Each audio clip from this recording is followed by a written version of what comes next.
So now that we have some automations in place to act on our feedback, let's go ahead and talk about how we can also analyze those survey results in Survicate. I have a survey here that has already some responses collected, so I'm going to use it for today. So this first view that you see here is your survey's overall result dashboard. So here we automatically calculate metrics like NPS and customer satisfaction score, so that you can capture like so presentation ready reports is what we call them.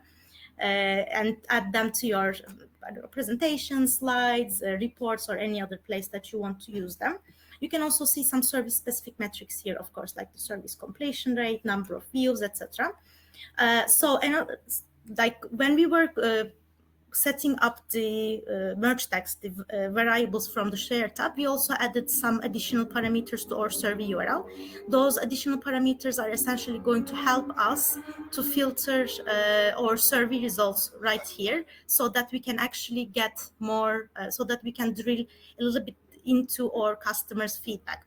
For example, I can see, let's say I only want to see the responses that are coming from my customers that are have over 1,000 employees. So I can, for example, search my NPS results for them, or I can, I don't know, use, let's say, my contact role, let's say only from customer success teams. So my customer NPS score from the customer success teams was 31 and things like that.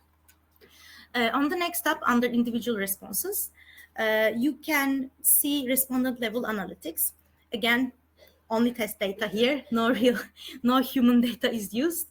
So for example, here you can actually see and drill down each and every feedback, understand the reason behind it a little bit more.